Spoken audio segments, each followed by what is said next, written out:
O sol se esconde sob o teu olhar e te obriga a enfrentar mais uma noite sem dormir. As lutas em tua porta vêm bater na intenção de te fazer da caminhada desistir. Com lágrimas nos olhos você ora, soluçando a Deus implora forças pra sobreviver. O céu se move porque Deus atende, o teu pranto Ele entende, manda alguém te socorrer. E por você Deus estremece terra, quebra as cadeias pra te libertar. Onde estiver, Ele manda um anjo até o cativeiro para te buscar. Deus entra em cena contra o inimigo e mostra que contigo Ele sempre está. Quem toca em você está tocando em Deus e procurando fogo para se queimar. Você está à sombra do Onipotente, você tem 1000 motivos para seguir em frente. Quem vier te ofender, com Deus vai ter que guerrear.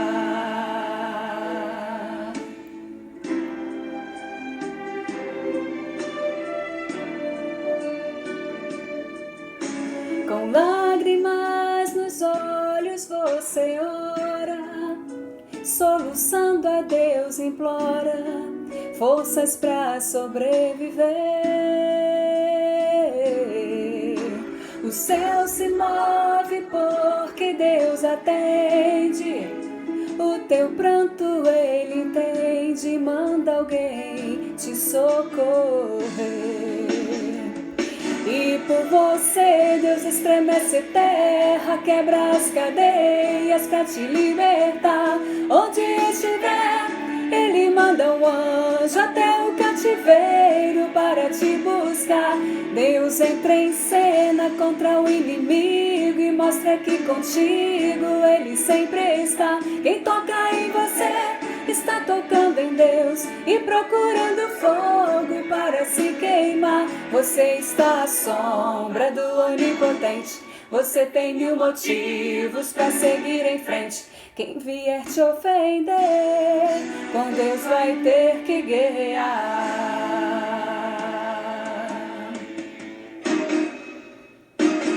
E por você Deus estremece a terra, quebra as cadeias pra te libertar. Onde estiver, Ele manda um anjo até o cativeiro para te buscar.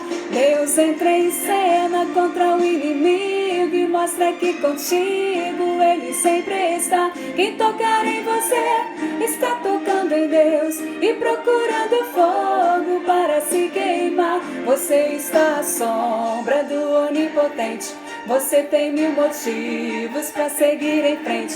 Quem vier te ofender, com Deus vai ter que guerrear. Com Deus vai ter que guerrear.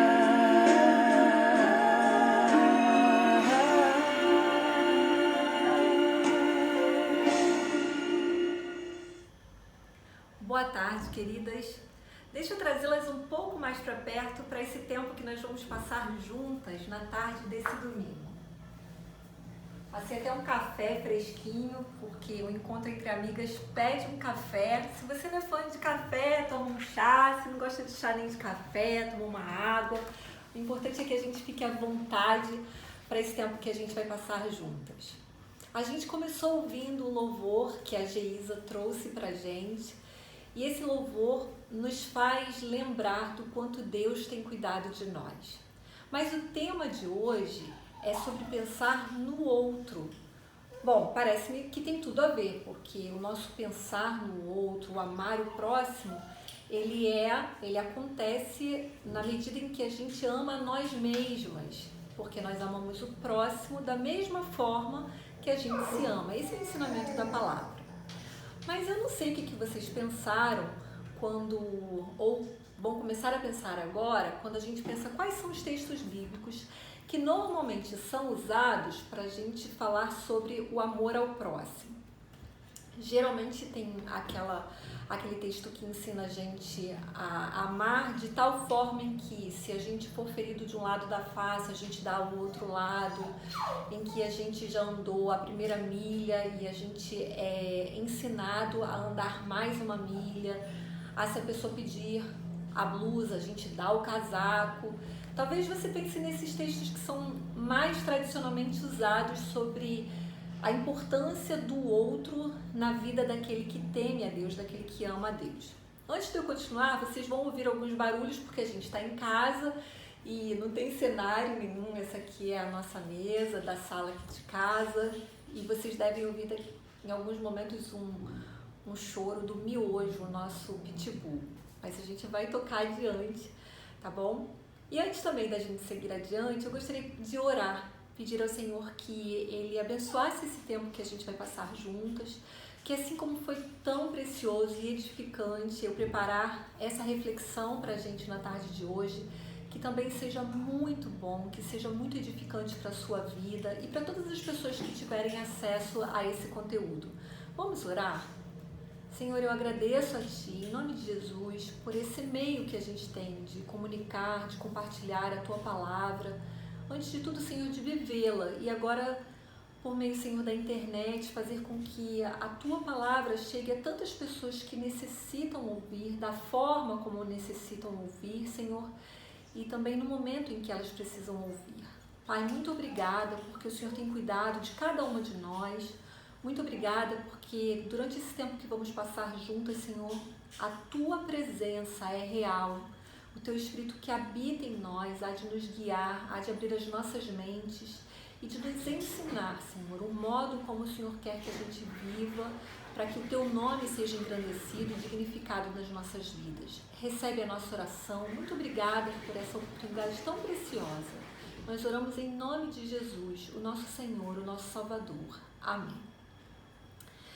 Então, geralmente são esses textos que eu já comentei antes, mas eu estou lendo um livro que se chama A Linguagem de Deus. É um dos meus autores preferidos, prediletos ou preferidos, que é o Eugene Peterson, que é o autor desse livro.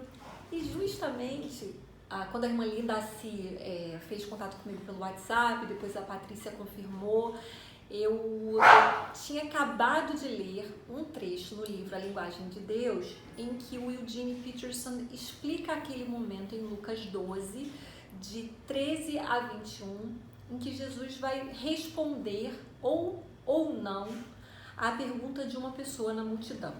Eu trouxe duas Bíblias em duas versões, a nossa dos 100 anos, que a maioria de nós na igreja tem, que é a versão Almeida e corrigida, né?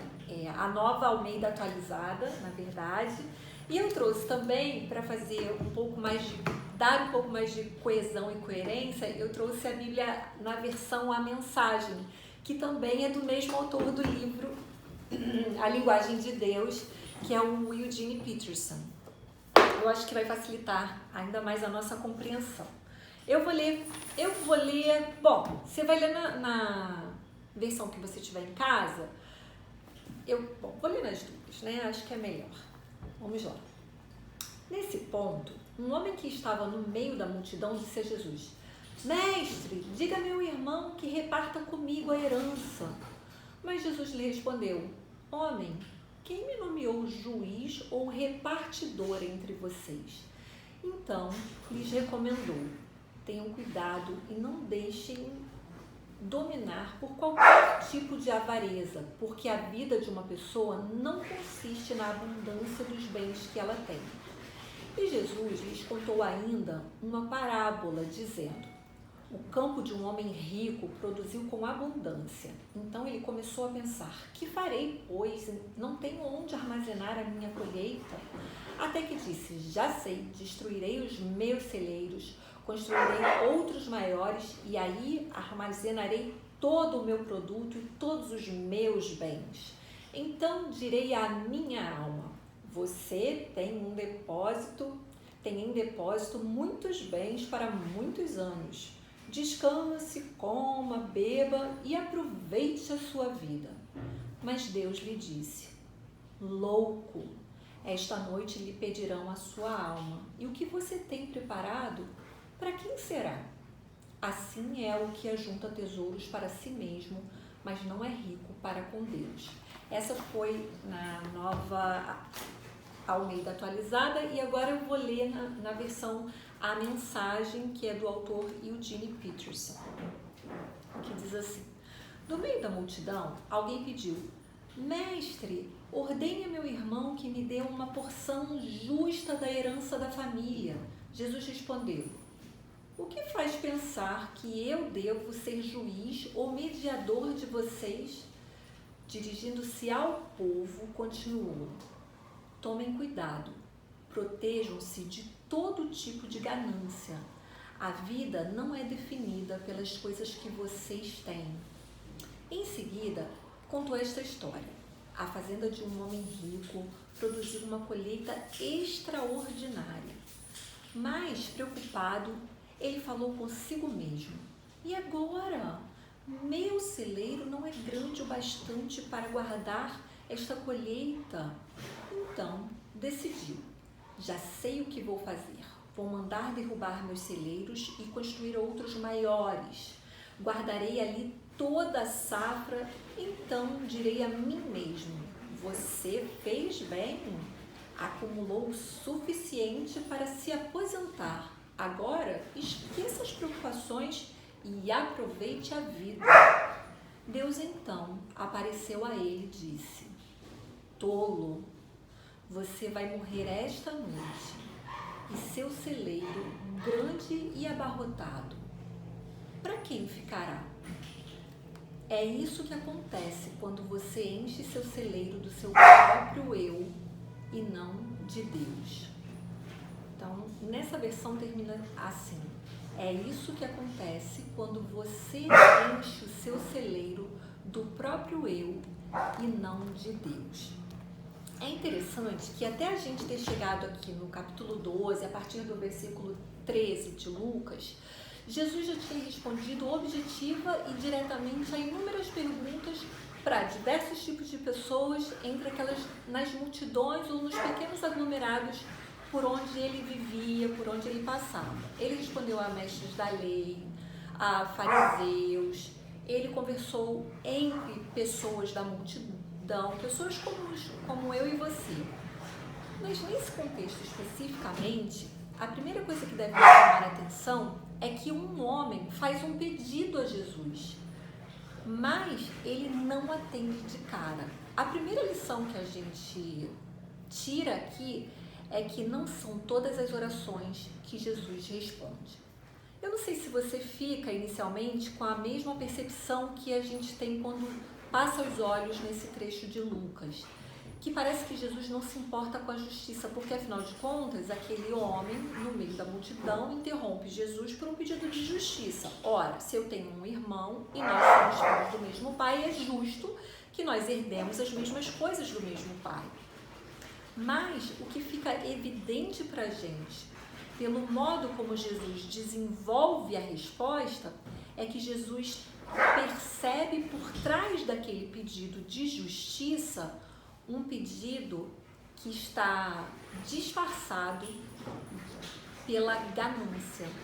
Então Jesus não responde indiscriminadamente a qualquer oração que fazemos, porque ele conhece o fundo do nosso coração. Essa é a primeira lição de cara, porque vendo então que de fato não era um pedido para que a justiça dos céus se manifestasse, mas para que Jesus dissesse amém, concordasse com a ganância daquele coração, é que faz então Jesus trazer para aquele homem, a multidão que estava ao redor daquele homem, e para todas nós na tarde de hoje, o real sentido de sermos do reino, de termos o reino em nós, de vivermos para a glória de Deus e vivermos a glória de Deus em nós. Então é que ele propôs essa parábola que é muito conhecida para a gente. E a gente lembre-se que a gente tem o propósito de pensar nesse texto e dele extrair as lições de como devemos pensar no outro. Mas é interessante que Jesus propõe, então, uma resposta que vai dar a compreensão sobre o significado da ganância. Agora, a parábola aqui, ela não facilita a compreensão. Sabe por que não? Num certo sentido, ela não facilita? Porque é necessário que cada um de nós, desde aquele primeiro ouvinte até a gente aqui no século XXI, nesse domingo, a gente entre nessa história e se coloque no lugar daquele homem que está construindo celeiros ainda maiores. É interessante porque a ganância, ela é um pecado quase invisível. O Eugene Peterson chama de um minúsculo parasita que faz a sua habitação nos interiores da riqueza. E como cristãs, nós não estamos imunes a isso. Talvez a gente pense assim, eu não corro risco de me tornar uma mulher gananciosa, afinal de contas eu não corro risco de virar uma mulher rica. Mas a gente vai entender que o Eugene Peterson, ou melhor, primeiramente o nosso próprio Senhor Jesus, ele nos ensina que o reino de Deus, ele é justiça, ele é paz, é alegria. E o reino de Deus vai muito além do ter, porque no reino é o ser que importa. Então, a partir daí, a gente entende que como seres humanos, nós estamos suscetíveis, dependendo da maneira como a gente percebe as coisas que a gente tem dentro da nossa casa, as coisas que a gente tem dentro do nosso intelecto. E existe sempre o risco, daí vai um segundo alerta, porque nós não estamos imunes, existe sempre o risco desse pequeno parasita se instalar em algum lugar na nossa mente, na nossa alma, fazendo-nos escravos dela, que é a ganância, ou dele, que é esse pecado. Mas Jesus continua e ele então explica no final dessa história, e a gente entende então nesse jeito do Eugene Peterson contar essa história na Bíblia, na versão A Mensagem, que ele fala que a conclusão é que é possível que a gente viva uma vida inteira acumulando coisas, acumulando bens, acumulando intelectualidade, conhecimento, mas que resultem em um celeiro cheio de mim mesma, cheio do eu e não cheio de Deus. Eu confesso que, obviamente, sempre que a gente é convidado para falar alguma coisa, é necessário um autoexame. Eu fico pensando em quantas coisas eu tenho permitido que esse parasita se aloje e devore a minha mente, devore a minha alma. Quantas vezes eu tenho sido alvo desse parasita? E nesses dias de quarentena em que a gente está em casa e que a gente está se protegendo do vírus, do coronavírus, parece-me que foi um momento muito propício, como a própria irmã Linda se falou, que tempo bom para a gente pensar em nós mesmas, mas para a gente pensar no outro. Em nós mesmas, nesse tempo que a gente tem, de olhar para a nossa casa, olhar para os lugares à mesa e a gente agradecer, porque nós temos sido supridas pelo Senhor.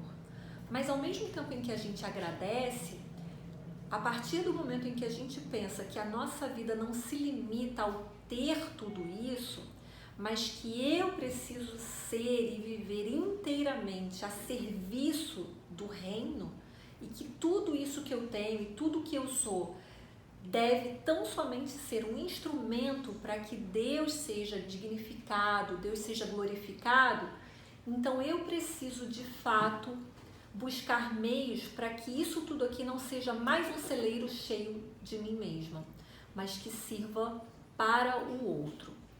E eu gostaria que a gente pensasse agora num conjunto de escolhas que a gente pode fazer. É óbvio que eu não tenho a intenção de esgotar tudo que pode ser feito, porque eu creio que pela leitura da palavra, por esse tempo que a gente está conversando aqui, as irmãs tenham em mente já algumas coisas que são as as suas particularidades, no seu meio, na sua realidade, algumas coisas que o Espírito de Deus já esteja incomodando, já esteja trazendo para você, e você fala assim, caramba, eu ainda não tinha parado para pensar dessa maneira.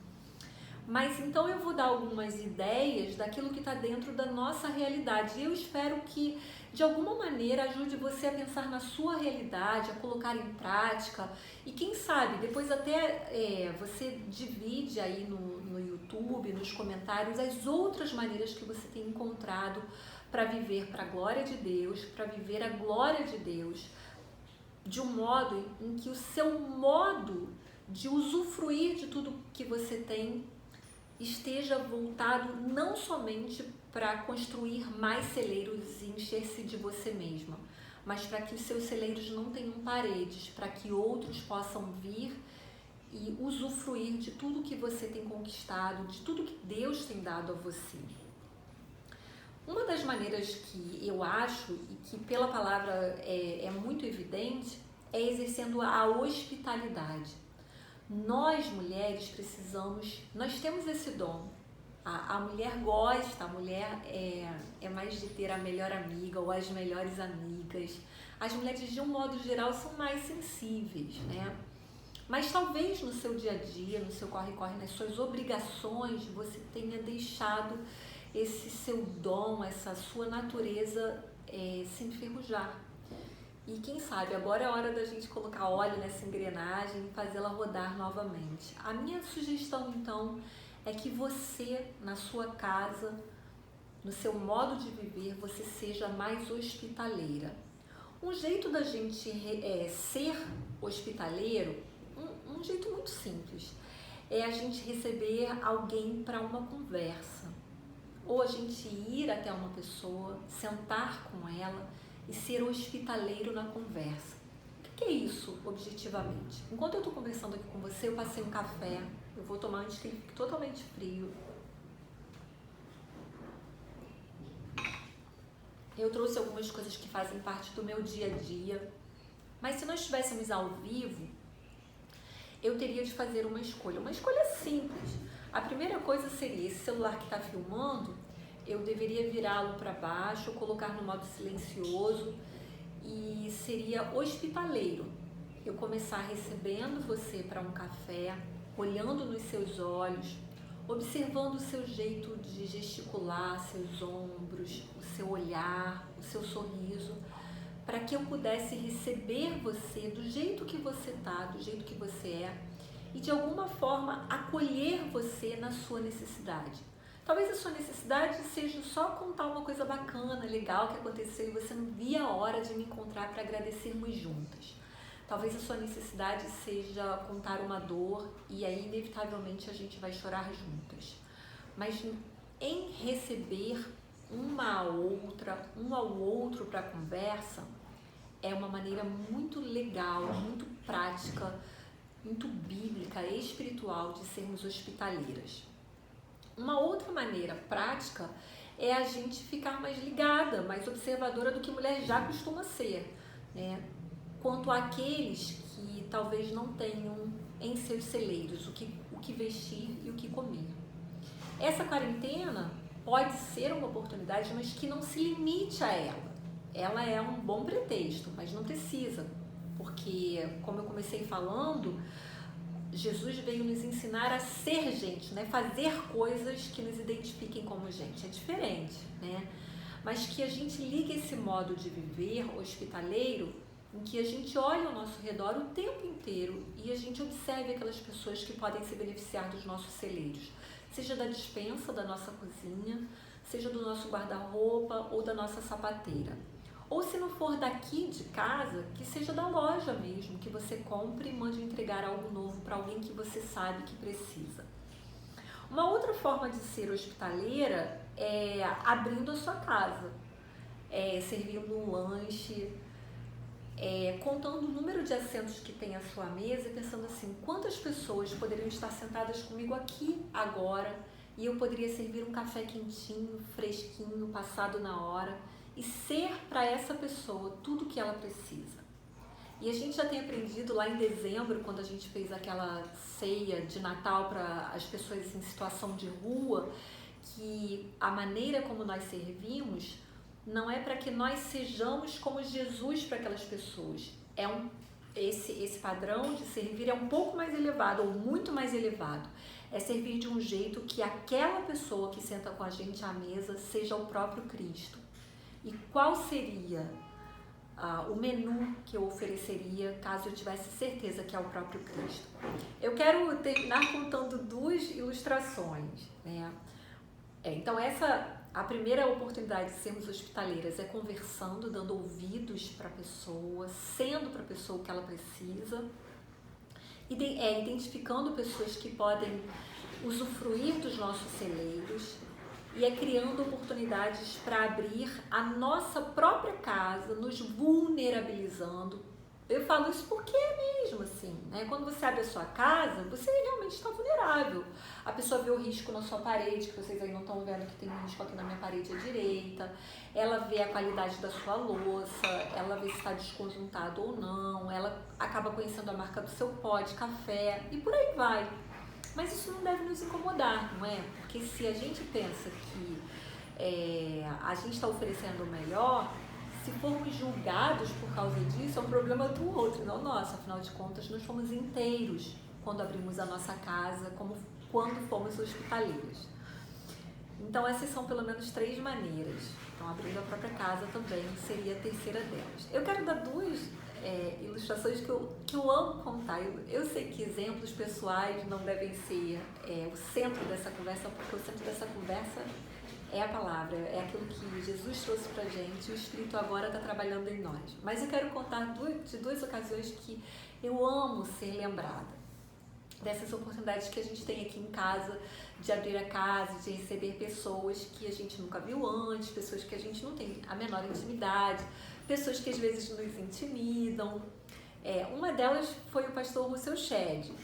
Então, nós tivemos o privilégio de receber o pastor Shedd pelo menos umas 2 ou 3 vezes na nossa casa. A gente ainda era da ilha, quando ele dormiu no nosso quarto, a gente ofereceu a nossa cama, o melhor jogo de toalhas, a melhor coxa para o pastor Russell Shedd.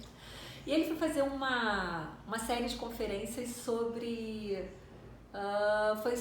o Apocalipse, as últimas coisas. E eu fiquei muito tensa, muito nervosa. A gente ainda não tinha a Letícia ainda. Falei, meu Deus, um dos maiores autores, um dos maiores teólogos do nosso século. Ele faleceu nem tem tanto tempo assim, né? Ele já esteve no Meia e foi quando ele esteve aqui nesse apartamento. Mas essa primeira história foi de quando ele esteve, a gente ainda estava lá na ilha. E eu servi o café da manhã e perguntei se ele tinha algumas restrições alimentares. Ele já era um senhor de bastante idade, eu não queria servir alguma coisa que ele não pudesse comer. Ele falou que não, mas que só à noite ele preferia um caldinho, uma coisa leve, para ele não ter um problema digestivo, mas no mais um hóspede daqueles assim, literalmente como Jesus, e eu acho que as irmãs vão concordar comigo. Eu coloquei o café da manhã e fui pensando assim, naquele roteiro de um café da manhã de um hotel, né? Assim, o suco, a fruta, um cereal, o café, o leite, queijo branco, queijo amarelo, o que eu pude. Eu fui ao mercado, o que eu pude oferecer de melhor eu ofereci. E eu percebi no 3º dia, na terceira refeição que ele estava com a gente, que ele gostou muito de um suco de caixinha que tinha, que era um suco de pêssego, mas ele era bem próximo da fruta, assim, um gosto bem parecido com o pêssego mesmo. Só que chegou no domingo, que era o último café da manhã, a última refeição que nós faremos juntos, lá em casa, o suco tinha acabado. Eu fiquei super constrangida, né? E aí eu falei, poxa, pastor, o senhor me perdoe, porque acabou o suco, não deu tempo de eu ir ao mercado para buscar para o senhor ontem, a gente saiu tarde da igreja e tudo mais.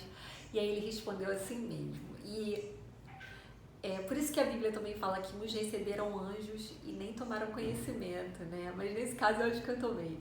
Ele pegou assim, ele olhou para a mesa e ele disse assim, minha irmã, diante dessa mesa tão farta, não faltou nada. E outra coisa que me chamou a atenção foi que ele comeu de tudo que tinha à mesa, moderadamente, educada e finamente, mas ele provou de tudo que eu coloquei à mesa e e ele demonstrou pelo jeito dele sentado à nossa mesa uma gratidão profunda.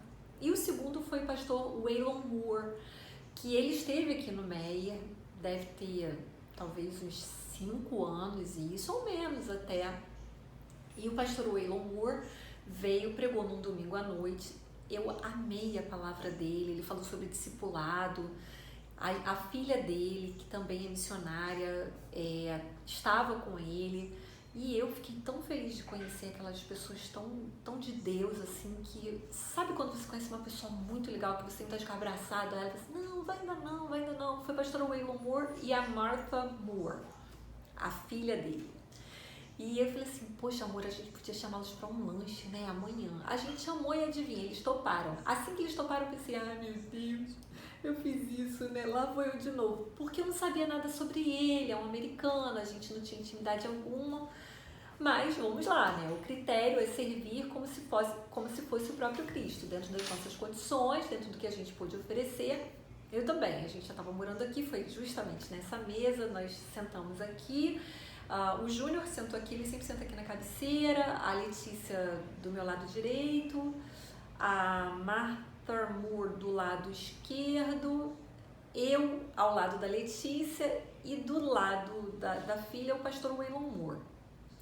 E o pastor Waylon Moore, em vez de ficar conversando de pastor para pastor, ele decidiu conversar comigo. À mesa, assim, estávamos todos participando da conversa, obviamente, né? A sala é desse tamanho aqui, essa parte das refeições. E, irmãs, como foi precioso. Pensa no senhor octogenário. Primeiro que ele pediu para tirar o sapato. Aí eu achei tão engraçado, porque ele falou assim, não, é que o seu piso parece que está tão limpinho, dá dó de entrar de sapato aqui. E mal sabia ele que eu até agradeci, assim, no meu íntimo, porque, assim, eu prefiro quando a gente não entra de sapato, porque a gente, às vezes, senta no chão, enfim, mas isso também não importa. Se você vier à minha casa e não tirar o sapato, o importante é que você fique à vontade. Não vai ter nenhuma plaquinha lá que impeça as pessoas de entrarem por causa do sapato. Mas o pastor Waylon Moore ficou andando de meia aqui em casa, primeira vez que veio aqui. E eu já achei assim, caramba, né? Que pessoa pé no chão, né? Que pessoa normal, comum. Depois da conversa e tudo, ele teve o mesmo comportamento que o pastor Shed. Ele comeu de tudo que nós colocamos à mesa. E para cada coisa que ele provou brasileira, ele perguntou o que era e ele agradeceu e ele elogiou. E naquele momento eu me dei conta que a presença de Jesus é exatamente assim.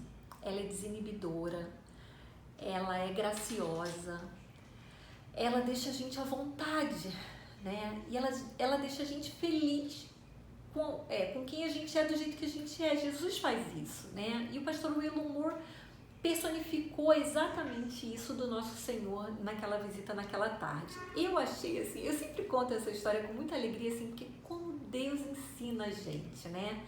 E para terminar, eu quero deixar com vocês, então, um trecho desse livro que me inspirou para essa palavra de pensarmos no outro. E eu acho que faz um bom fechamento de tudo isso que a gente tem falado na tarde de hoje.